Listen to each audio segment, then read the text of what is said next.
भाषा लय भारी वाटते मला त्यांची.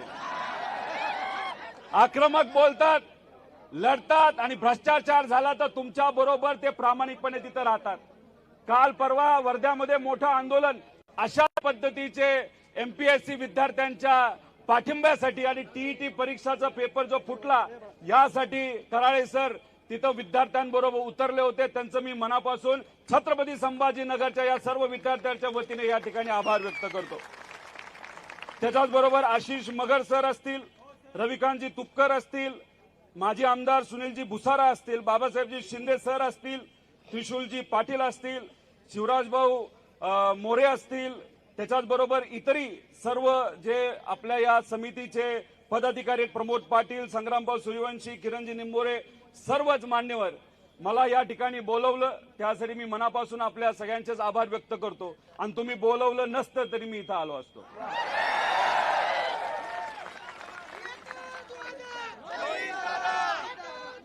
या छत्रपती संभाजीनगर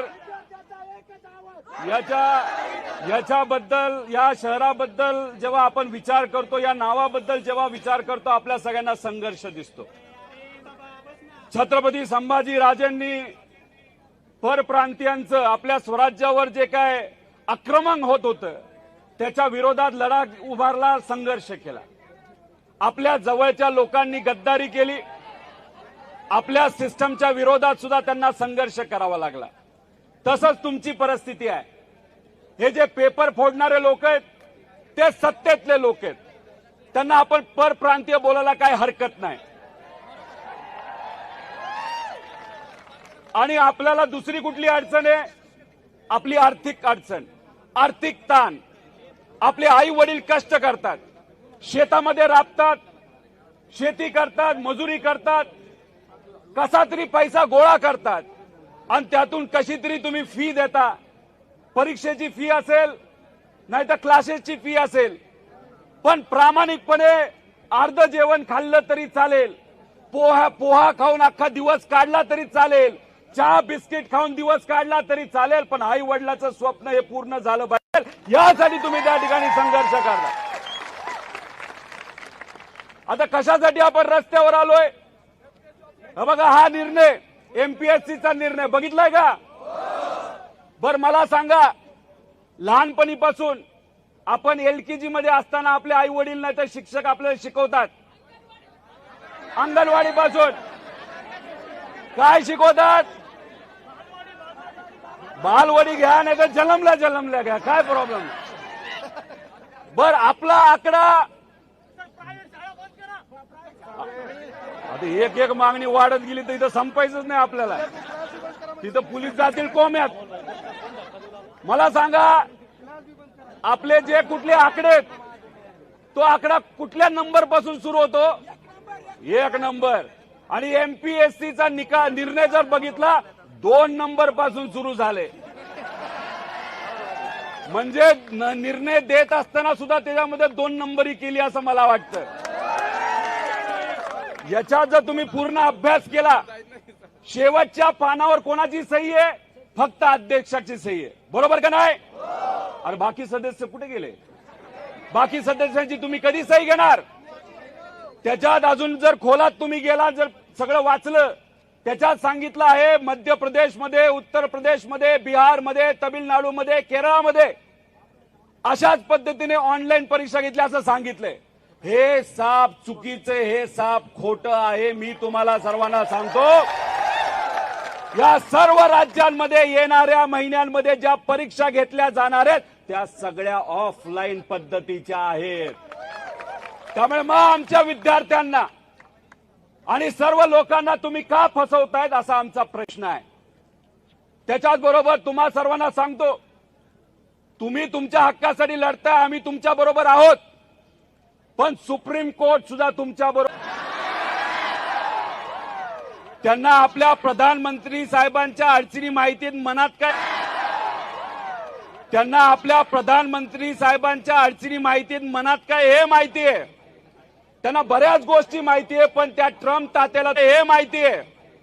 त्यांना बऱ्याच गोष्टी माहिती आहे, पण त्या ट्रम्प तात्याला तुम्ही जर विचारलं हे नॉर्मलायझेशन काय, तर ट्रम्प तात्या सुद्धा डोक्यात त्यांना विचारलं हो या नॉर्मलायझेशन काय, ते म्हणले नाही नाही महत्वाचे महत्वाचे.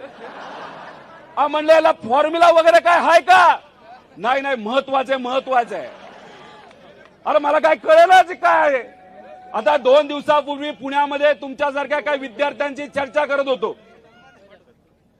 तुम्हाला माहिती काय महिन्यांपूर्वी तलाठी भरती झाली का नाही झाली, लय भारी झाली ना. पेपर फुटला का, काय भाव निघाला होता, 40 लाख 50 लाख. बर त्याच्यामध्ये मार्क कितीपर्यंत होते फायनल, 248 विद्यार्थ्यांना किती मार्क मिळाले, म्हणजे 288 आमदार आणि निवडून किती आले तर 300. असं होतं का. आता याच्यात एक विद्यार्थी माझ्याशी बोलत होता, काय बोलला, अहो मी 12 तास 16 तास रोज अभ्यास करत होतो आणि माझा मित्र लय कंटाळला अभ्यासाला गेला निघून आणि त्याला एक कळलं अभ्यासापेक्षा 25 लाख दिले तर आपला मार्ग मोकळा होतोय आणि पैसे दिले आणि हा मात्र बिचारा नापास झाला. अभ्यास न करणारा 25 लाख रुपये देऊन पास झाला, अशी परिस्थिती आहे.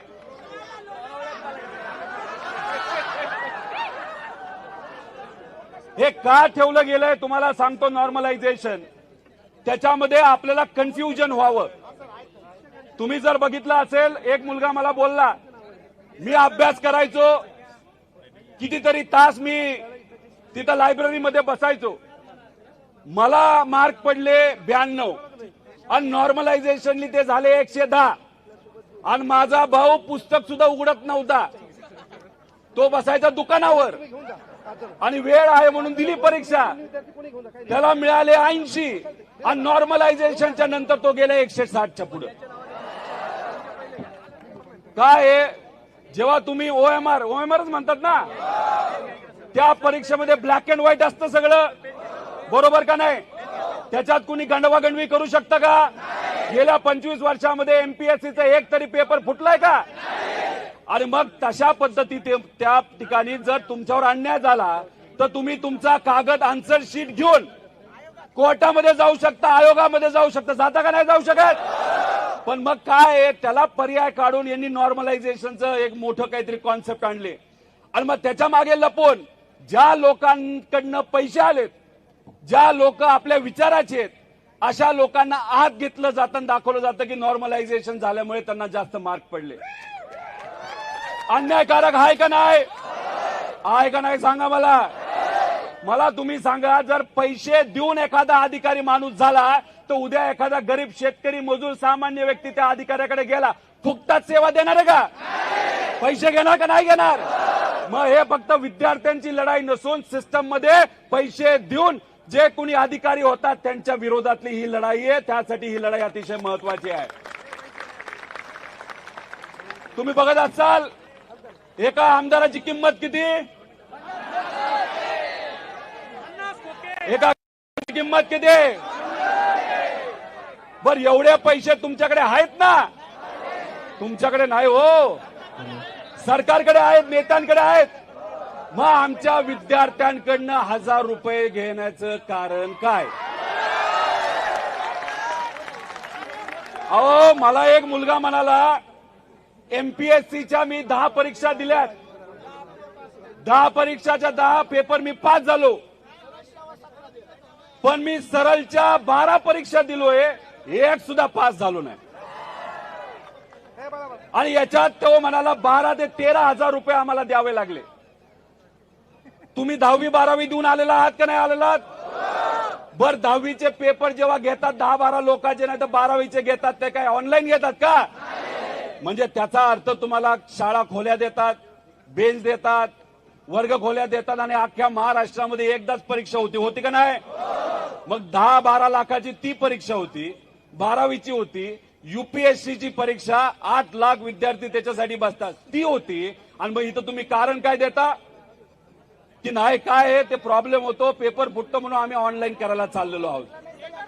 आता मला सांगा कम्प्युटर लॅब असणाऱ्या असे किती क्लासेस आहेत, कमी आहेत का नाही. मग आता समजा एका पेपरला 100 प्रश्न असतील आणि तुम्हाला समजा तिथं बघितलं तर 50 परीक्षा घ्यायच्या झाल्या तर किती प्रश्न काढावे लागतील? 5,000 प्रश्न. त्याच्यात समजा एका सत्रामध्ये नाहीतर एक जे तुमची समजा 7ची बॅच असेल 9ची बॅच असेल त्याच्यामध्ये एका प्रश्नामध्ये गडबड झाली तर अख्खे मागचे लोक तिथं अंडे होऊ शकतो का नाही होऊ शकत? आणि तुम्ही आता जेव्हा ऑफलाईन घेता पेपरवर काय लिहिलंय ते समोरासमोर दिसतं. ऑनलाईन गेल्यानंतर तुम्हाला पुढच्या पेजवर जावं लागतं आणि विसरला तर परत मागच्या पेजवर जावं लागतं. त्यात तुमचा जास्त वेळ जातो. तर हे जे काय हे आपल्याला थांबवलं पाहिजे. त्याचं कारण असं आहे की सरकारमध्ये बसणाऱ्या काही लोकांना याच्यातून भ्रष्टाचार करायचा आहे, याच्यातून पैसा खायचा आहे आणि हे कुठेतरी आपण सर्वांनी आणून पाडायचं आहे. तुम्ही त्यांच्या ह्याच्यामध्ये दिलेल्या एका लिंकवर गेलाय का? कुठं जाती ती लिंक? TCS ला जाते. आता मला तुम्ही सांगा, विद्यार्थ्यांची परीक्षा पेपर तुमचा TCS बरोबर तुमचा कॉन्ट्रॅक्ट आधीच झालाय आणि TCS ला ताकद देण्यासाठी, TCS ला पैसे देण्यासाठी ही परीक्षा जर तुम्ही ऑनलाईन पद्धतीने आमच्यावर लादत असाल तर आम्ही सुद्धा मराठी माणसं आहोत. आम्ही कुठं घाबरणार नाही, लढल्याशिवाय राहणार नाही. टीईटीच्या परीक्षेचं काय झालं? 6.5 लाख विद्यार्थी बसतात. अन्याय झाला का नाही झाला? त्याच्यामध्ये सुद्धा पेपर फुटला. दुर्दैव असं की काही लोकांनी मला सांगितलं की मंत्री महोदयांना सुद्धा माहित नव्हतं पेपर फुटला. त्याचं कारण असं आहे त्यांच्या खात्यामध्ये त्यांना कुठंच अधिकार नाहीये. दुसरीच लोक त्याच्यामध्ये तिथं लक्ष देत आहेत. त्यामुळे आपल्याला टीईटी पेपरला बसणारे आमचे जे पुढचे सर्व शिक्षक आहेत त्यांच्या आपल्याला राहायचं का नाही राहायचं? पण टीईटी वाल्या सगळ्या विद्यार्थ्यांना मला सांगायचंय, MPSC परीक्षेसाठी हे जे सर्व विद्यार्थी लढतायत त्यांच्या पाठीमागे तुम्ही राहणार का नाही राहणार? बरं, आपले काही विद्यार्थी नीट परीक्षेसाठी बसतात, तिथे पेपर फुटतो, त्यांच्या पाठीमागे तुम्ही सर्वजण संघटित राहणार का नाही राहणार? कारण का ही लढाई तुमची आहे, आपल्या सगळ्यांची, आणि आपण सर्वजण विद्यार्थी म्हणून या सर्वच विद्यार्थ्यांच्या पाठीमागे त्या ठिकाणी राहिलो तर नक्कीच कुठं ना कुठंतरी आपल्या सर्वांना यश मिळण्याशिवाय राहणार नाही. आता आज इथं आंदोलन झालं, नंतर ही कृती समिती आपल्या सर्वांना मार्गदर्शन करेल पुढचं आंदोलन कुठे. पण मला असं वाटतं त्याच्या आधी एक स्टॉप आपण पुण्याला घेऊया. पुण्याला घेऊया ना. आता वारी कधी संपती पुरी? 24.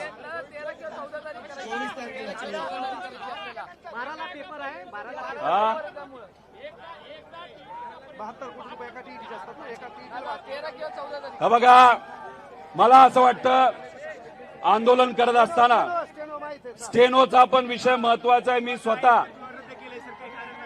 राधा मॅडमला भेटलो होतो, बोललो होतो, मंत्र्यांना भेटलो. त्यांनी जो युक्तिवाद मला दिला, त्यांनी मला सांगितलं काय झालंय, आर्टिफिशियल इंटेलिजन्स आलेलं आहे.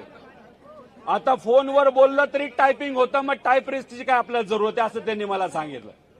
पण त्यांनी काही सांगितलं तरी मी तुम्हाला आश्वासित करतो, तुमच्या सर्वांसाठी आम्ही लढणार आणि जिंकणार सुद्धा. 5 दिवसापूर्वी मुख्यमंत्री साहेबांना भेटलो तुमच्या विषयासाठी. ऑफलाईन परीक्षा घेण्यात यावी, ऑनलाईन घेऊ नये. चर्चा बरीच झाली. शेतकऱ्यांचा मुद्दा होता. त्याच्यानंतर मी त्यांना म्हणलो, साहेब विद्यार्थ्यांचा विरोध आहे, सर्व विद्यार्थी एकत्रित आलेले आहेत की कृपा करून तुम्ही ऑनलाईन घेऊ नका, तुम्ही ऑफलाईन घ्या. त्यांनी मला सांगितलं तुम्ही बोलत असाल आणि विद्यार्थी बोलत असतील तर आम्ही सकारात्मक आहोत. मला फक्त जाता जाता एकच सांगायचंय, राजकीय लोक जेव्हा म्हणतात ना सकारात्मक, त्याच्यावर अजिबात विश्वास ठेवू नका. पण गेल्या काही दिवसांमध्ये विदर्भामध्ये जिथं जिथं आंदोलन झालं, आज इथं जे आंदोलन होतंय, काल परवा लातूरमध्ये आंदोलन करण्याचा प्रयत्न केला, 140 कलम लावून टाकलं, तिथं वर्धेलाही लावलं, तरी तुमचं झालं. आता पोलीस प्रशासनाला सांगतो, पुढचं आंदोलन हे सर्व विद्यार्थी पुण्याला घेतील. तुम्हाला किती पोलीस आणायचे तेवढे आणा, तुम्हाला किती ताकद लावायची तेवढी लावा. आम्ही काय घाबरत नाही आणि आम्ही काय झुकणार. काय डायलॉग आहे ते कुठल्या तरी पिक्चरला? परत एकदा परत एकदा मागच्यांना विचारतो. त्यामुळे अधिकाऱ्यांशी पण आम्ही बोलतोय. एकनाथ शिंदे साहेबांबद्दल त्यांच्याशी पण बोलणं झालं आणि त्यांना पण सांगितलंय, मुख्यमंत्री साहेबांना पण सांगितलेलं आहे आणि सामान्य प्रशासनाच्या ज्या सेक्रेटरी आहेत त्यांना सुद्धा सांगितलेलं आहे की 12 तारखेपर्यंत आमची परीक्षा आहे विद्यार्थ्यांची आणि आम्ही सरकारला संधी देतो. लगेचच आम्ही आक्रमक होणार नाही. आम्ही शांततेत गोडीत सांगतो. पण आमच्या 12 तारखेच्या परीक्षा होऊस तर तुम्ही हे ऑनलाईन प्रकरण बंद नाही केलं तर मग सगळंच संपेल तुमचं. तुम्हाला परवडणार नाही. आणि इथं आम्ही भूमिका घेत असताना कुठेही राजकीय भूमिका घेत नाही. आम्ही तुमच्या बरोबर फक्त तुमचे कार्यकर्ते म्हणून याच्यामध्ये सहभाग तिथं घेत आलेलो आहोत. आणि राजकारण इतकं वंगाळ झालंय काय सांगू तुम्हाला. अजितदादा म्हणायचे हे जे नेते आहेत ना, आज इथं असतो नंतर तिथं असतो. पण 2029 ला तुम्ही सर्वजण महाराष्ट्राचे सामान्य लोक महाराष्ट्रामध्ये नक्कीच क्रांती करतील असा मला विश्वास आहे. त्यामुळे इथे जे विद्यार्थी नेते युवा नेते उभे आहेत ना बरेचसे, उद्या जाऊन प्रस्थापित लोकांना तिकीटच द्यायला नको. उद्या जर तुमचा आवाज अधिवेशनामध्ये भक्कमपणे मांडायचा असेल तर अशा लोकांना त्या ठिकाणी आपण उद्या जाऊन संधी दिली पाहिजे. फक्त कांगणे सर नाही, इथं कराळे सर आहेत, आपले साबळे सर आहेत, पलीकडे आहेत, सगळे आहेत. अभिजित भाऊ कुठे गेले? अभिजित भाऊ आहेत.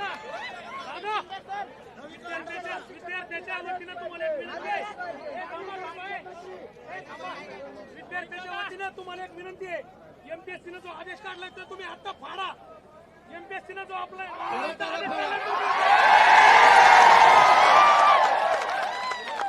बघा, एमपीएससी कोणाच्या तरी सांगण्यावरनं दुर्दैवाने त्या ठिकाणी चालते. त्यामुळे एमपीएससीला पण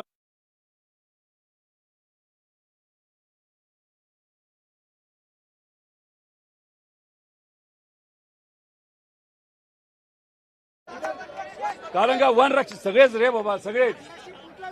त्यामुळे तुम्ही बघा, हे असंच ऑनलाईन काहीतरी करायला गेले. पोलीस भरतीची लोक इथे आहेत. एसआरपीएफचा एक पेपर फुटला होता माहिती ना. हे कुठला तरी क्लास कुठला काढला काय माहित. 75 सगळे क्वेश्चन, 85% सगळे तिकडचेच प्रश्न. काय असेल ते तो फुटला. तलाठी फुटला. आता पुणे महानगरपालिकेचा जेईचा पेपर फुटला. अरे किती म्हणजे काय झाले. हे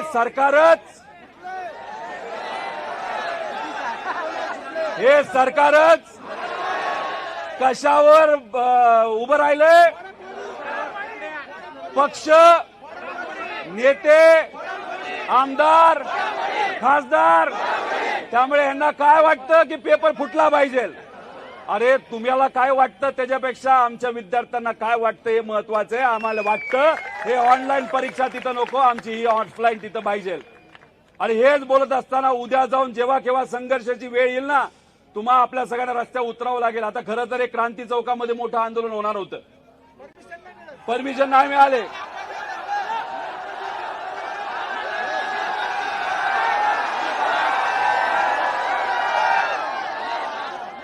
थांबा ना, काँग्रेस सरांनी काय सांगितले. ये तो झाकी काय, ये तो झाकी है, ये तो झाकी है. कारण का 12 तारखेला तुमचा पेपर आहे. पेपर महत्वाचा आहे. तुमच्या सर्वांच्या हिताचा विचार करून या समितीने आणि आम्हाला सगळ्यांना वाटतं की आपण 12 तारखेपर्यंत तरी अजून आक्रमक होऊ नये. आपण तिथं आंदोलन करावं, शांततेत त्या ठिकाणी हे सर्व मुद्दे तिथं मांडावेत आणि तीच भूमिका आपण करत आहोत. पोलीस प्रशासनाचे मी मनापासून आभार व्यक्त करतो.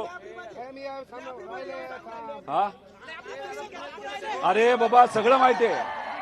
काल परवा 3 दिवस झालं पोलीस अधिकारी लायब्ररीमध्ये जातात आणि धमक्या देत आहेत. म्हणजे आम्हाला ईडीची धमकी दिली, आम्हाला सीबीआयची धमकी दिली आणि बिचारा लायब्ररीच्या मालकांना आणि आमच्या विद्यार्थ्यांना तुम्ही धमकी काय देता ते सेल्स टॅक्स आणि इन्कम टॅक्स. काय घाबरू नका, कुणी काय करू शकत नाही. आम्ही पंढरपूरला आंदोलन केलं, आम्हाला परवानगी नव्हती. आंदोलन झालं का नाही झालं? बरीदा छत्रपती संभाजीनगरमध्ये शेतकऱ्यांचं आंदोलन, परवानगी नव्हती. झालं का नाही झालं? हे आंदोलन झालं का नाही झालं? आता उद्या आर्मी आणा नाही तर काही करा, आम्ही कोणालाच घाबरत नाही. आम्ही आंदोलन करणार म्हणजे करा. त्यामुळे सोशल मीडियावर जेवढं जास्त तुम्ही व्यक्त व्हाल तेवढं आपल्या सर्वांसाठी अतिशय महत्वाचं आहे. त्याच्याच बरोबर अजून लोकांना तुम्ही तिथं सांगा. आणि हे सर्व जे काही आपले विद्यार्थ्यांचे नेते आहेत त्यांच्या पाठीमागे तुम्ही राहा. आम्ही तुमच्या बरोबर आहोत आणि हेच एकजूट अशीच ठेवली तर विजय 100% आपला आहे. त्यामुळे विद्यार्थी एकजुटीचा हात वर करून, विद्यार्थी एकजुटीचा, विद्यार्थी एकजुटीचा.